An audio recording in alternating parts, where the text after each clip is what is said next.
चलिए बात करते हैं Sony A7 IV and Nikon Z6 III के बारे में। आज मुझे एक रिस्पॉन्स वीडियो बनाना पड़ रहा है मनीष सक्सेना जी के वीडियो के बारे में एंड वेरी सैड कि मुझे करना पड़ रहा है, बट ये करना ज़रूरी है ताकि लोगों में गलतफहमियां ना रहे। ना वेलकम टू रॉ टेक। अगर आप सब्सक्राइब करोगे और मेरा क्वेश्चन का आंसर दोगे तो 3 लाख विनर को 7,000 रुपये ईच मिलेगा। कब मिलेगा? जब मेरा चैनल 5,000 सब्सक्राइबर हिट करेगा उस दिन। तो करना क्या है, इसके लिए मेरा वीडियो पूरा देखना है। वीडियो में कहीं पे भी एक क्वेश्चन और एक आंसर रहेगा और आपको सब्सक्राइब करके उसका आंसर देना है। तो फिर नहीं चले, बेसिकली कमेंट डालना पड़ेगा और सब्सक्राइब करना पड़ेगा। So then you will become eligible. आज ये वीडियो मेरे लिए बनाना बहुत इंपॉर्टेंट था बिकॉज ये जो वीडियो है मनीष सक्सेना जी ने बनाया है उसमें आप वो बोल रहे हैं कि मेरे सामने वीडियो खुला हुआ है कि 7 reasons to choose Sony Alpha A741 Nikon Z6 III। Great. मैं वीडियो देखना शुरू किया, मुझे लगा कि काफ़ी इंटरेस्टिंग रीजंस हो सकता है क्योंकि मैं इस टॉपिक के ऊपर वीडियो बना चुका हूँ। आपको कहीं पे मैं लिख दूंगा वीडियो कहाँ पे, आप देखिएगा detail comparison between these two videos, between these two cameras. और 2-2.5 महीने पहले कर चुका हूँ मैं, इनफैक्ट शायद उससे भी पहले कर चुका हूँ मैं। तो वो देखिएगा, बहुत कुछ आपको क्लैरिटी के साथ समझ में आ जाएगी वो देख के।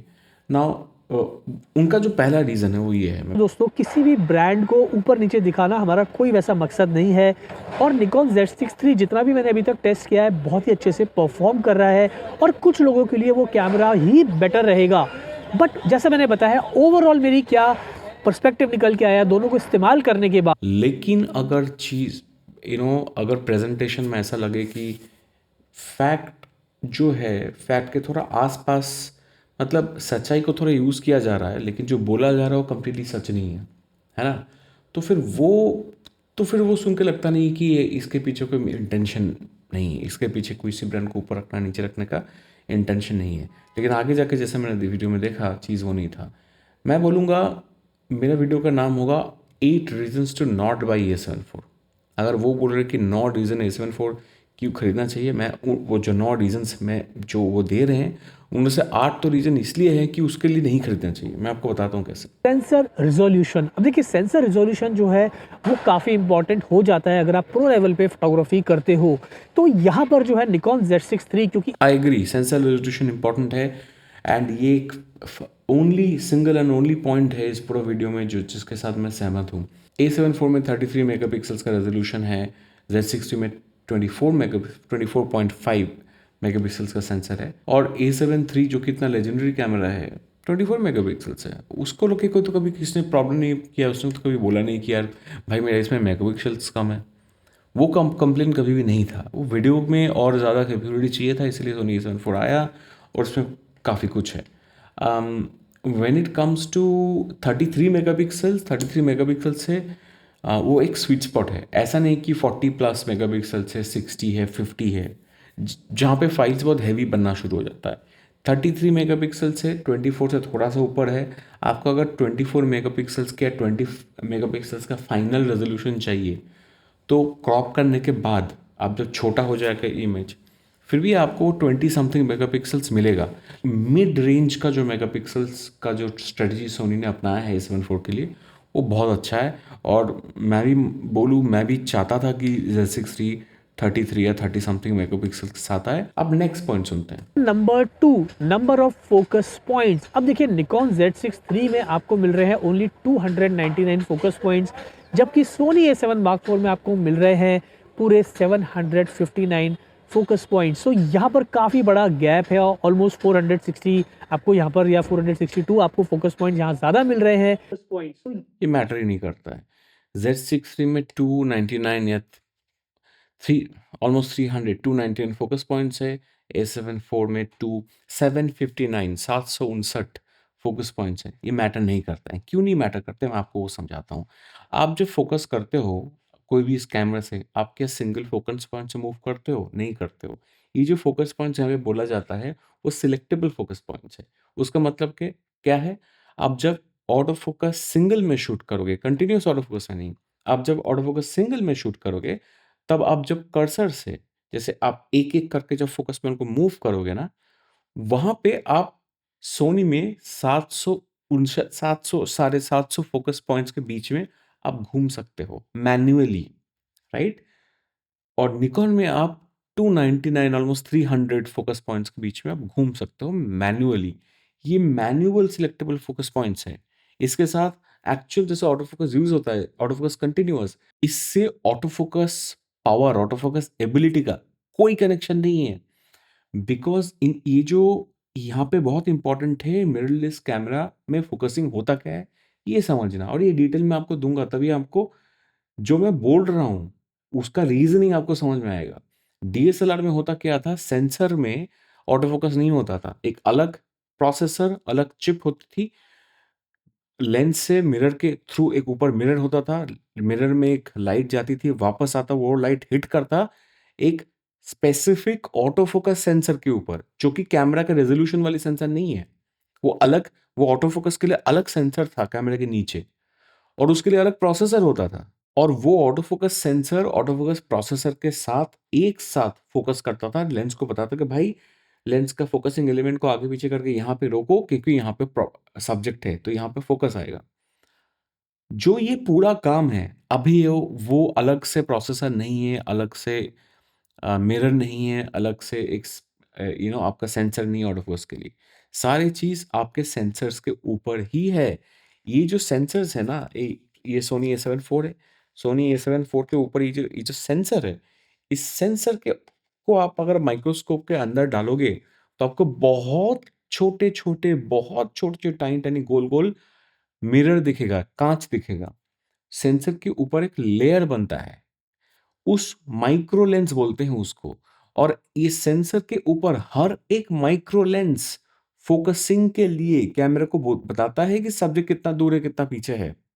वो माइक्रो लेंस के हेल्प का, माइक्रो लेंसेस को का हेल्प लेके कैमरा को समझ में आता है कि भाई फोकस कहाँ पे करना है, लेंस एलिमेंट को कितना आगे पीछे करना है।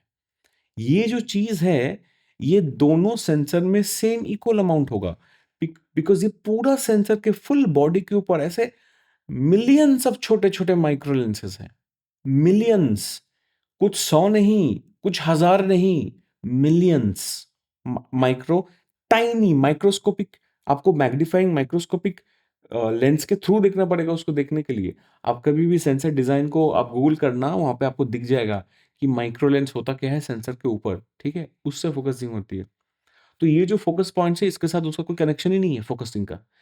बट मनीष सक्सेना जी आगे जाके बोलेंगे कि हाँ मैंने देखा है Z6 का ऑटो फोकस के साथ तो A7 IV का ऑटो फोकस तो Z6 का थोड़ा तो कम बेटर है, जो कि सच नहीं है।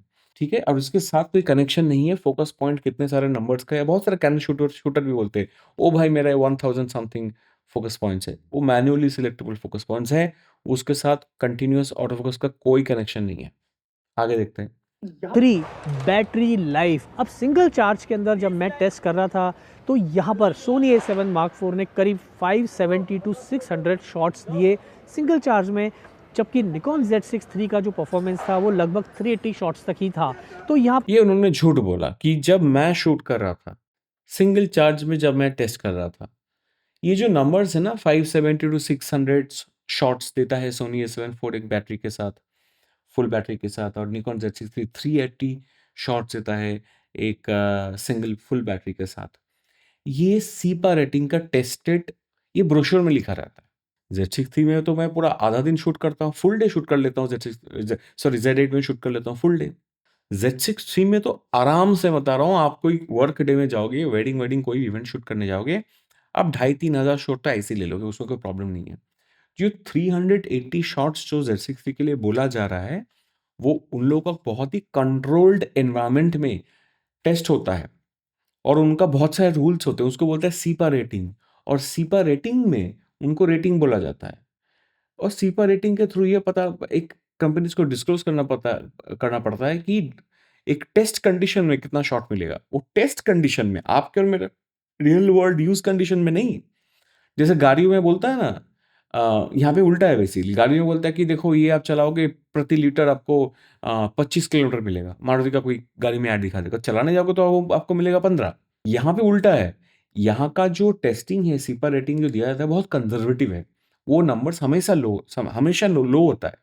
तो 380 ये टेस्ट चार्ट में बोलेगा, बट हम लोग जब शूट करने जाएंगे देखेंगे यार 2000 तो कुछ समझ भी नहीं आ रहा, आराम से शूट कर लिया, राइट।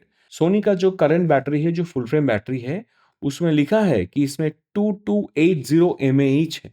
जैसे आपका फ़ोन में mAh से बोला जाता है ना, कितने mAh का बैटरी है, ये 2280 mAh का बैटरी है, सोनी का Z बैटरी। निकॉन का जो मॉडर्न ENL15C बैटरी है, जो जिसका साथ ये Z6 III आता है, उसका कितना mAh बैटरी है? अमेज़िंग नहीं? 2280। सो दोनों का बैटरी का जो कैपेसिटी है वो सेम है, दोनों का 2280 है, राइट? बट मैंने ये देखा है कि सोनी का बैटरी थोड़ा ज़्यादा लास्ट करता है। उसका मतलब ये है सोनी का जो बॉडी का जो रिक्वायरमेंट है, इलेक्ट्रिकल रिक्वायरमेंट है, वो थोड़ा कम है, ये थोड़ा-सा कम बैटरी पीता है। निकॉन सिस्टम का जो कैमराज़ हैं उसमें इलेक्ट्रॉनिक्स हेवियर है शायद, तो थोड़ा-सा बैटरी ज़्यादा ड्रेन करता है। दोनों बैटरी का पावर सेम है, एमएएच लेवल सेम है, बट मुझे लगता है निकॉन करीबन 1 घंटा पहले खत्म होता है, 1 डेढ़ घंटा आपका अगर दिन में सुबह से 10 बजे शूट करने लगोगे, अगर सोनी आप तक 6 बजे तक चलेगा, ये शायद साढ़े 4 5 बजे जाके थोड़ा आपको बैटरी चेंज करना पड़ेगा निकॉन में। आप अगर शूट करने जाओगे, आपके साथ भी यही घटना घटने वाली है। आपका भी एक्सपीरियंस यही रहने वाला है, ठीक है? वो सोनी बैटरी 600 शॉट के बाद चेंज नहीं करना है, निकॉन का बैटरी 380 शॉट्स के बाद नहीं करना है चेंज। अब आगे देखते हैं, आप ये 4th पॉइंट क्या बोल रहे हैं? Anti dust shutter mechanism. अब देखिए एंटी डस्ट शटर मैकेनिज्म से क्या मतलब है, जब आप Soni A7 IV Mark IV के अंदर जो लेंसेज चेंज करते हो, तो यहाँ पर देखिए आपको एक कर्टन मिलता है जिससे वो पूरे आपके सेंसर को प्रोटेक्ट करता है, जबकि निकॉन Z6 III में ऐसा कोई प्रोटेक्शन नहीं है। तो ये चीज़ मुझे थोड़ी सी ख़राब लगी, क्योंकि यार 2024 में आप एक नया कैमरा निकाल रहे हो, ऑलरेडी जो कैमराज आ चुके हैं तो उसके ऊपर हाँ, सो ये होता क्या है, anti dust shutter mechanism. Anti dust shutter mechanism मतलब जब आप कैमरा को आप वो करोगे, आप जब कैमरा को का लेंस चेंज करोगे, आप एक सेटिंग है, अंदर जाके आप उसको ऑन कर सकते हो, शटर से बंद रहेगा, राइट? शटर बंद रहेगा, आपको लगेगा कि उसमें धूल नहीं जा सके। अब रियलिटी क्या है, आपको लगता है कि जब धूल जाता है ना और सेंसर के अंदर जाके बैठ जाता है, वो सिर्फ माने लेंस चेंज करने के टाइम पे होता है। जी नहीं, नहीं होता है। Most of the time Sony sensors में जो डस्ट अंदर आपको देखने को मिलता है, वो डस्ट ये माउंट के थ्रू लेंस लगा हुआ हालत में जाता है। क्योंकि सोनी का जो मशीनिंग है, मशीनिंग मतलब जैसे एक एक लोहे का चीज़ को जैसे जितना रिफाइंड, प्रिसाइज़ तरीके से काटा जाता है, वो जो मशीनिंग है ना, वो उसका जो बनाने का तरीका है, वो निकॉन जैसा प्रिसाइज़ एग्ज़ैक्ट नहीं है।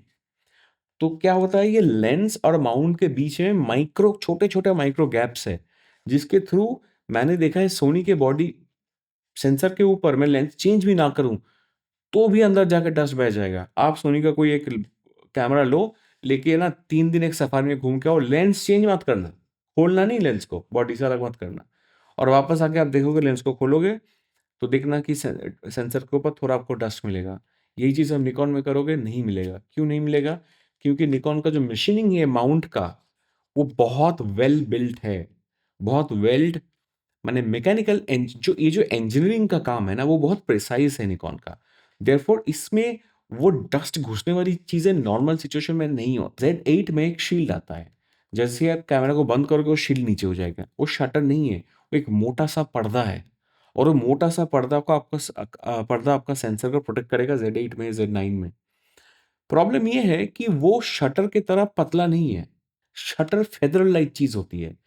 शटर जब ऐसे बंद रहेगा ना, शटर आपका नॉर्मल कैमरेज़ का शटर जब बंद रहेगा, आप मान रहे हो कि अरे भाई ये तो मुझे धूल से बता रहा है। मान लो वहाँ पे ना एक सैंड पार्टिकल पार्टिकल घुस गया, आप तो निश्चिंत हो, कंपनी ने बोल दिया आप वो शटर को डाउन करो, आप लेंस चेंज करो, आपका सेंसर प्रोटेक्टेड है। सेंसर तो आपको लगेगा प्रोटेक्टेड है, बट ये जान के रखो, वो जो शटर होता है ना, पतला कागज़ की तरह मटेरियल से बना हुआ होता है। उसमें अगर कोई भी ऐसा चीज़ लग गया, फिर आप शूट करने जाओगे, वो शटर इतना स्पीड में गिरता है ऊपर जाता है, गिरता है ऊपर जाता है। मान लो वहाँ पे एक सैंड का पार्टिकल लग गया, वो सैंड का पार्टिकल इतना स्पीड में जब शटर हिलेगा ना, उसको तोड़ देगा। सैंड का पार्टिकल शटर में छेद कर देगा, धीरे-धीरे उसको ब्रेक करने लगेगा। इसीलिए शटर प्रोटेक्टर नहीं होता है। शटर अगर सेंसर प्रोटेक्टर होता, तो बहुत सालों से हम लोग को शटर को सेंसर प्रोटेक्टर की तरह यूज़ किया जाता और प्रोफेशनल बॉडीज़ में वो कर देते। इसलिए नहीं करते हैं क्योंकि शटर का काम नहीं है सेंसर प्रोटेक्ट करना। शटर का काम शटर बनना है। डीएसएलआर के दिन में होता क्या था, सामने एक मिरर खुद के सामने आ जाता था, तो मिरर काफी हद तक मतलब वो थोड़ा सा डस्ट वस्ट को पकड़ लेता था, अंदर सेंसर तक जाने नहीं देता था। जैसे कैमरा को बंद करोगे, लेंस को उठाने जाओगे, आपको सेंसर नहीं दिखता, उधर एक मिरर, वो मिरर का जो एक फ्रंट पार्ट है वो दिखता आपको। सो देयरफॉर उधर उतना जरूरत लोगों को महसूस नहीं होता था। यहाँ पे क्या, आपको बेयर सेंसर दिखता है मिररलेस कैमरास में। और एक मन भुलाने वाली बात है, एक कैनन ने पहले शुरू किया था अपना पहला 8 सीरीज कैमरा से, कि भाई शटर को यूज करने दिया, वो करने के लिए क्या होता है, आप यूज करोगे जल्दी, आपका शटर जल्दी खराब होगा और कुछ नहीं होने वाला है, और कुछ नहीं होने वाला है। ठीक है, शटर रिप्लेस हो सकता है, वो प्रॉब्लम नहीं है, बट रिप्लेस करोगे वो भी खर्चा है, आपका सेकंड हैंड प्रोडक्ट का प्राइस गिरने वाला है। मैं सोनी A7 IV में कभी वो मैकेनिज्म ऑन करके नहीं रखता हूँ। आपको दिखेगा कि मेरा सेंसर ओपन है, बिकॉज मैं नहीं चाहता कि वो, भाई मैं तो सेंसर साफ कर सकता हूँ ना, बहुत तरीके साफ करने के लिए, लेकिन शटर के अंदर एक पार्टिकल अगर घुस गया, उसको मैं कैसे निकालूँ? कोई, उसको फिर लेके जाना पड़ेगा सोनी के पास, कैमरा उधर पड़ा रहेगा 5 दिन, पता नहीं उसके साथ खर्चा बढ़ जाएगा कि नहीं, हजार चीजें हैं। सो रियलिटी समझना जरूरी है। एक्चुअली जिस रीजन लोग सोनी के सेंसर के ऊपर डस्ट लेके परेशान है, क्यों परेशान है? इसलिए नहीं कि शटर बंद नहीं होता था A7 III में, इसलिए क्योंकि वो जो माउंट है, माउंट के थ्रू डस्ट घुसता है, प्रॉब्लम वो है। आपका प्रॉब्लम, आपको प्रॉब्लम कुछ और हो रहा है, देयरफॉर आपको बुखार चल रहा है, आप खा रहे हो कैलपॉल। भाई कैलपॉल खाने से आपका बुखार होने का प्रॉब्लम थोड़ी ही वैनिश हो जाएगा, वो सिर्फ टेम्परेचर को नीचे गिराएगा, प्रॉब्लम को वैनिश नहीं करेगा। तो आपका एक्चुअल प्रॉब्लम को इलाज करना है ना, वो अलग काम है। अच्छा, देखते हैं फिफ्थ पॉइंट क्या है। Gyroscopic stabilisation. अब देखिए सोनी के अंदर आपको कह सकते हैं एक सॉफ्टवेयर आपको मिलता है जायरोस्कोपिक स्टेबलाइजेशन का। अगर आप सोनी यूज़ कर रहे हैं, हैंडल्ड फुटेज ले रहे हैं अपना वीडियो का, या आप व्लॉगिंग कर रहे हैं जहाँ पर काफ़ी सारा शेक है आपकी वीडियो फुटेज के अंदर, या थोड़ी सी हिली हुई फुटेज है, तो यहाँ जो जायरोस्कोपिक स्टेबलाइजेशन सोनी में है, बहुत अच्छा चीज़ है। जायरोस्कोपिक स्टेबलाइजेशन बहुत कॉम्प्रोमाइज़ के साथ आता है। पहली बात, जब आप फ्री में वो सॉफ्टवेयर यूज़ करोगे, उसमें आप 10, ये कैमरा में क्या है, 10 बिट फुटेज है ना, 10 बिट कलर है ना, 422 10 बिट कलर है, राइट? लॉग में शूट कर सकते हो। आपको वो 422 फाइल नहीं मिलेगा, आप फ्री वर्ज़न यूज़ करोगे तो। वो जायरोस्कोपिक जो सॉफ्टवेयर है, वो आपको उसका सब्सक्रिप्शन लेना पड़ेगा, फिर आपको फुल फाइल का जो फुल पावर है, उसके साथ आप जायरोस्कोपिक स्टेबलाइजेशन बाद में कर सकते हो, और गिम्बल लाइक गिम्बल का तरह फुटेज आएगा हैंड हेल्ड शॉट से भी। बट क्या है ना, ये एक सिस्टम का स्ट्रेंथ है, राइट? और जो कि अच्छी बात है। बट जायरोस्कोपिक स्टेबलाइजेशन जब करोगे, तब वो आपका इमेज काफ़ी क्रॉप होने वाला है, पहली बात। वो प्रॉपर सेंसर बेस्ड आईबीएस की तरह, मैकेनिकल आईबीएस जहाँ पे कोई क्रॉप नहीं होता है, वो चीज़ नहीं है। वहाँ पे आपका इमेज क्वालिटी डिटेरियोरेट होगा, खराब होगा ही होगा, बिकॉज वो क्रॉप इन करने वाला है स्टेबलाइज करने के लिए। उसके बाद जैसे मैंने बोला, आपको पे करना है। उसके बाद आपको सारा फाइल एक जगह में अपलोड करना है, फिर वो प्रोसेस करेगा, फिर आपको डाउनलोड करना है। और ये प्रोसेसिंग को जो टाइम होता है ना, वो आपको टाइम देना पड़ेगा उसमें 2-3 घंटा, शायद और भी ज़्यादा। हर टाइम जब वो शूट करोगे, क्योंकि आपका आईबीएस, कैमरे के अंदर का आईबीएस उतना सॉलिड नहीं है, सोनी कैमरा का आईबीएस, इसीलिए होगा क्या, अब एंड में जाके वो हर प्रोजेक्ट के बाद 2-3-4-5 घंटा एक्स्ट्रा डालोगे वो काम करने के लिए। किसी के लिए टाइम कम हो सकता है, किसी के लिए ज़्यादा होगा, डिपेंडिंग आपके पास कितने सारे फाइल्स है, कितने सारे टोटल फाइल साइज़ है। आप अपलोड करो, डाउनलोड करो। अगर आप ऐसा जगह में हो जहाँ पे इंटरनेट नहीं है, तो भाई आप कैसे करोगे अपलोड, डाउनलोड? रियलिटी ये है ना। तो आप, कैमरे का काम है कैमरे से प्रॉपर फुटेज निकाल के देना। पोस्ट प्रोसेसिंग का काम कैमरे का नहीं है। अगर पोस्ट प्रोसेसिंग कोई सॉफ्टवेयर का स्टोरी मैं कैमरा के साथ बेचूँ, तो भाई कहानी ये सही नहीं है। कैमरा मैं जब खरीद रहा हूँ, मैं कैमरा खरीद रहा हूँ, राइट? सिस्टम के अंदर चला गया, हाँ, बहुत सारे सॉफ्टवेयर सिस्टम्स होगा, बाकी चीज़ें होगा, वो अलग कहानी है। रिलेटेड है, लेकिन अलग है। रिलेटेड है, जैसे बेटा और उनके पापा, दोनों के बीच में संबंध है, लेकिन 2 अलग इंसान है ना। तो एक सॉफ्टवेयर आप नहीं खरीद रहे हो जब आप कैमरा खरीद रहे हो, रिलेटेड है। खरीद लोगे तो आप सॉफ्टवेयर यूज़ कर पाओगे। उसके प्रॉब्लम्स के साथ, उसका इडियोसिंक्रेसीज़, उसका पर्सनैलिटी होगा है, उसके साथ ही खरीदने वाले हो आप, उसको यूज़ करने वाले हो। लेकिन मैं हमेशा चाहूँगा कि मेरे कैमरे से जो फुटेज निकल के आए, वो straight out of camera proper footage जो मुझे चाहिए वो निकले। क्योंकि ऐसे ही मुझे पोस्ट प्रोसेस करना है। इतने सारे पोस्ट प्रोसेसिंग का काम रहता है, मैं क्यों उस मेरा काम और मेहनत बढ़ाऊँ भाई। एट दिस पॉइंट आप सब्सक्राइब कीजिए, आपको मैं नेक्स्ट पॉइंट के बारे में बात करता हूँ। Number 6, weight and size. तो यहाँ पर आपको निकॉन का जो Z6 III है वो करीब आता है 760 ग्राम्स का, including battery and recording media card वगैरह के साथ में। और अगर हम देखें सोनी A7 Mark IV तो ये है ओनली 659 ग्राम्स का, तो लगभग 101 ग्राम का फ़र्क है वेट में। बात करें अगर हम साइज़ की, तो जब आप निकॉन का आप पकड़ते हो एग्रीड। निकॉन 760 ग्राम्स का है और सोनी 660 ग्राम्स का है। निकॉन का जो बिल्ड क्वालिटी है वो ज़्यादा स्टडी है, इसका जो ग्रिप है ये बेटर टू होल्ड है। Just facts. सोनी मुझे पकड़ते हुए मस्त लगता है, 100 ग्राम का फ़र्क समझ में आता है कभी कभी, but most of the time आपको समझ नहीं आएगा। आप एक जब वर्किंग प्रोफेशनल हो, 100 ग्राम का वेट के लिए आपको फ़र्क नहीं पड़ता। अगर मैं 100 ग्राम का वेट के बारे में सोचता रहूँ, तो भाई मैं सोनी A7 IV क्यों लूँ? तब तो मुझे A7C II लेना चाहिए ना। वो तो 515 ग्राम का कैमरा है, ऐसा 510-15 ग्राम का कैमरा है। तो फिर मुझे A7C II लेना चाहिए। तो फिर तो मुझे APS-C लेना चाहिए, फूजी लेना चाहिए। तो वो वेट में जो Z8 है, जो DSLR टाइप प्रॉपर बॉडी है ना, क्या स्टर्डी बिल्ड है यार। निकॉन Z9 है, क्या स्टर्डी बिल्ड है। आप उनसे पूछो कैसा लगता है जब वाइल्ड लाइफ करने जाते हैं तो। जब एक हार्ड डिफिकल्ट एरिया में शूट करने जाते हैं तब। मैटर करता बहुत है बिल्ड क्वालिटी। वेट ऐसे ही नहीं होता है। वेट आ कहाँ से रहा है? मेटल से वेट आ रहा है ना, मेटल से वेट आ रहा है। प्लास्टिक डालोगे तो वेट कम होगा। सोनी का उसके ऊपर का ग्रिप का मटेरियल देखना, निकॉन के ऊपर का ग्रिप का मटेरियल देखना, ये जो रबर है प्रीमियम क्वालिटी का सॉफ्ट रबर है, magnesium alloy body, sturdy built.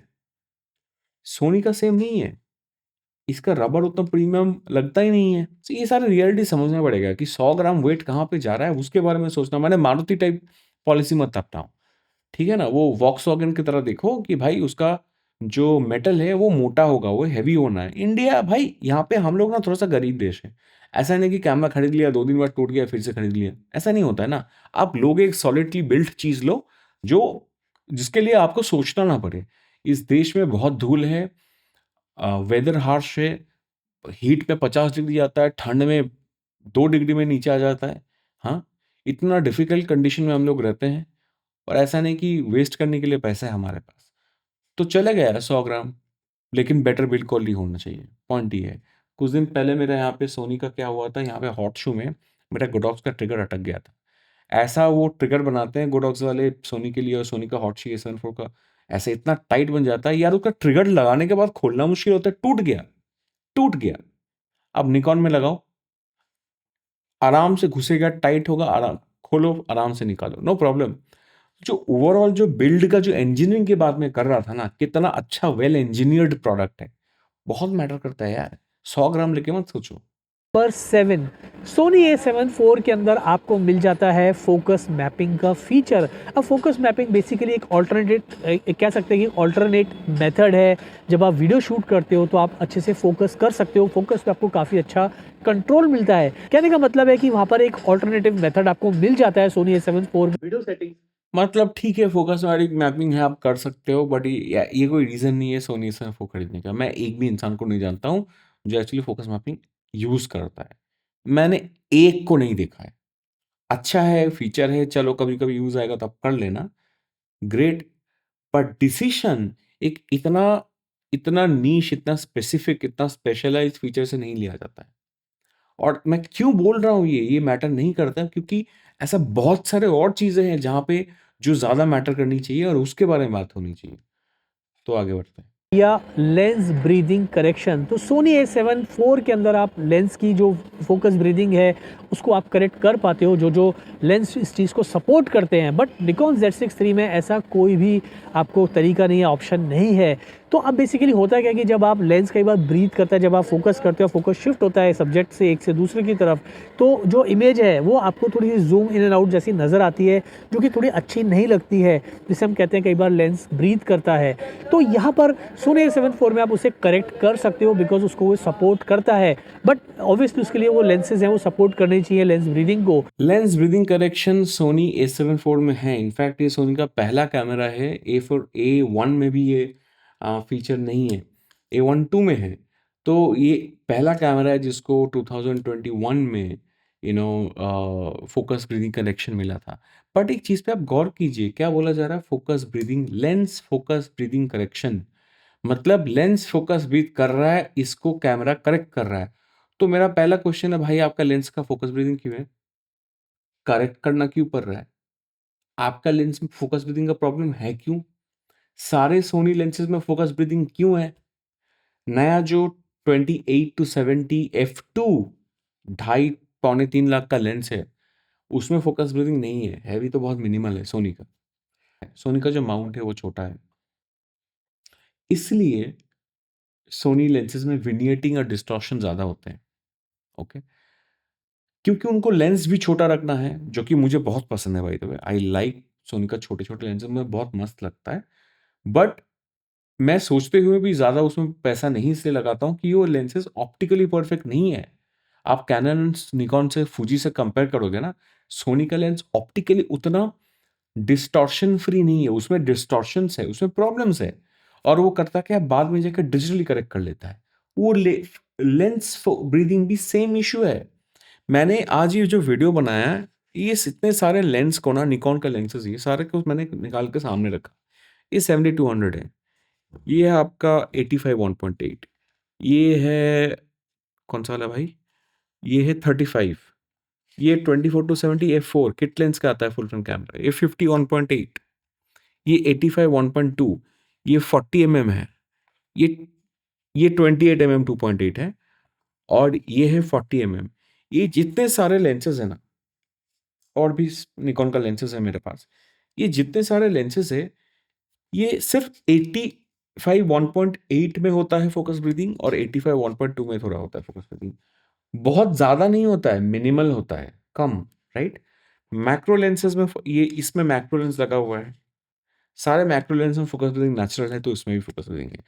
But ये छोड़ के आप कोई भी लेंस ले लो निकॉन का, फोकस ब्रीदिंग होता ही नहीं है। तो करेक्ट क्यों करे भाई? और करेक्शन होता कैसे है? सब प्रॉब्लम के एक ही आंसर होता है सोनी सिस्टम में। आपको अगर फोकस ब्रीदिंग ठीक करना है, करोगे क्या? क्रॉप करके ठीक करोगे। आपको स्टेबलाइजेशन लाना है, आप करोगे फिर से क्रॉप करके ठीक करोगे। इतना जब क्रॉप करोगे, तो भाई आप तो फुल फ्रेम कैमरा लिए थे, फोकस ब्रीदिंग के लिए आप क्रॉप कर रहे हो, स्टेबलाइजेशन के लिए क्रॉप कर रहे हो, करते करते तो पता नहीं क्रॉप सेंसर से भी छोटा इमेज लेके आप काम करने लगोगे, है ना? तो आपको फिर से समझना जरूरी है कि आप जब फोकस ब्रीदिंग कॉम्पेंसेशन ऑन करते हो, इमेज डिग्रेड होता है, इमेज डिग्रेड होता है, और ये सैक्रिफाइस आपको करना पड़ेगा। क्यों? क्योंकि लेंस परफेक्ट नहीं है। राइट, तो जब ये एक मजेदार चीज है, उन्होंने बोला कि भाई आपको A7 IV ले लेना चाहिए, बिकॉज ना उसमें ना फोकस ब्रीदिंग कॉम्पेंसेशन है। तो फिर आपको जब सोनी का वो लेंस मिलेगा जिसमें फोकस ब्रीदिंग का प्रॉब्लम है, उस पर आप पैसे डालो, और फिर कैमरा के कॉम्पेंसेट कर लो, ठीक कर दो। ठीक करने का चक्कर में आपका इमेज थोड़ा सा खराब होगा, नो प्रॉब्लम, है ना?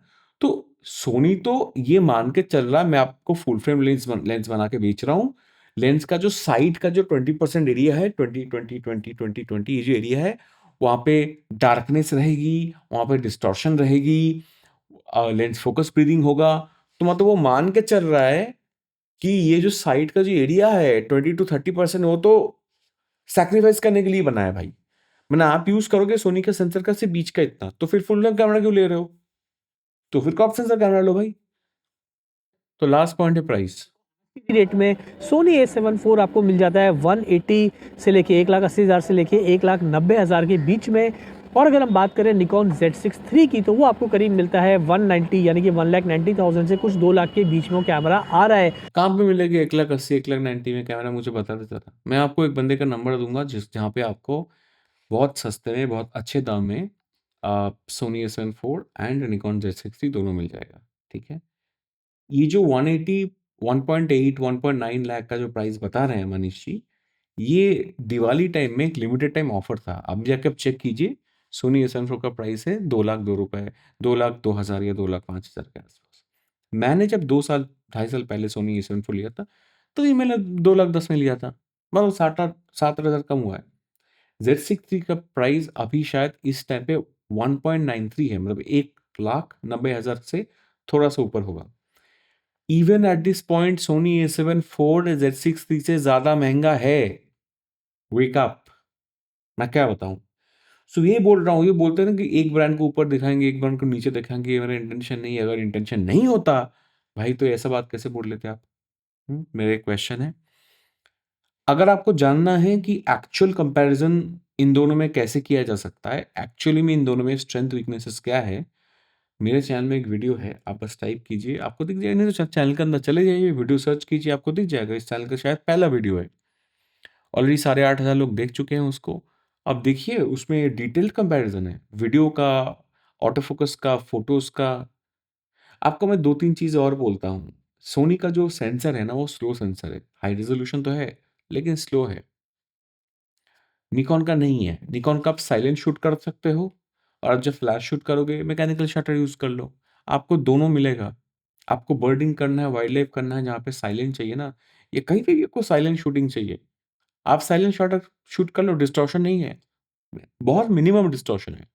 क्योंकि रोलिंग शटर जो सेंसर है वो काफ़ी फास्ट है, क्योंकि वो हाफ स्टैक्ड सेंसर है।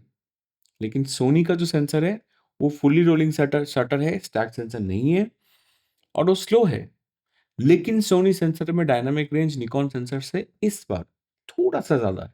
सो बहुत सारी कॉम्प्लिकेटेड चीज़ है, इसको आप अगर आप थरली चेक करोगे तो कि इन दी एंड ना सोनी A7 IV 3 साल पुराना कैमरा है। आप ये दिमाग में घुसा लो, अगर आपको सोनी में घुसना है तो आप A7 V के लिए वेट करो, अगर वेट कर सकते हो।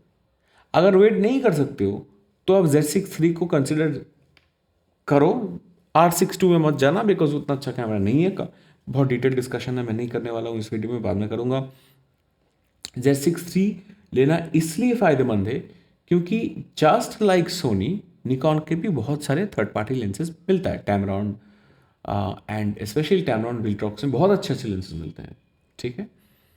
प्राइस एक्चुअली 10-15 हज़ार कम है निकॉन का Z6 III का, लेकिन आपको इसमें 4K 60 फुल फ्रेम मिलेगा। इसमें क्रॉप है सोनी में, 6K 60 फुल फ्रेम मिलेगा, 6K तो मिलता ही नहीं है सोनी में। अच्छा, 4K 120 मिलेगा आपको, फुल HD में 240p में शूट कर पाओगे वीडियो। मैटर करता है यार, बहुत मैटर करता है। ऑटो फोकस ट्रिमेंडसली फास्ट है, सारे लेंसेज हाईएस्ट क्वालिटी का लेंसेज है। Nikon is the only camera brand जहां पे आपको जो एंट्री लेवल प्राइम मिलता है ना वो एस लाइन होता है। एस क्या होता है? GM लाइन के बराबर होता है। सोनी में GM लाइन सिर्फ 1 लाख से 1.5 लाख के ऊपर वाले लेंसेज में मिलता है। निकॉन में 35,000 ऑनवर्ड्स आपको एस लाइन लेंसेज मिल जाएगा। ये 35 1.8 कुछ अराउंड 46-47,000 का है, ओके। और ये जो 50 mm है, इधर कहीं पे 50 mm होगा, ये 34-35,000 का लेंस है। ये सारे एस लेंसेज हैं, हाईएस्ट क्वालिटी। और क्वालिटी क्यों एक्स लेंसेज का क्वालिटी फ़र्क होता है, मैं तो कुछ दिन पहले मैंने आपको बोला 7200 को मैंने टेस्ट किया, लेंसेज में क्या फ़र्क है, आउटपुट में, फोकसिंग में बहुत फ़र्क है। सो ये एक मुझे आपको बताना था। मैं आपको ये बताना चाहता हूँ कि ये बताइए आप, मेरा क्वेश्चन इस एपिसोड के लिए है कि सोनी में फोकस ब्रीथिंग कॉम्पेंसेशन क्यों चाहिए होता है? क्या है सोनी सिस्टम के लिए जिसके लिए फोकस ब्रीथिंग करेक्ट करना पड़ता है A7 IV में, A1 II में, बाकी बहुत सारे कैमरास में? कौन सा पर्टिकुलर सोनी लेंस का प्रॉब्लम सोनी कैमरा बॉडी को करेक्ट करना पड़ता है जिसका नाम है फोकस ब्रीथिंग करेक्शन? इस आंसर का जवाब दीजिए, इसी वीडियो में मैंने आंसर दिया है।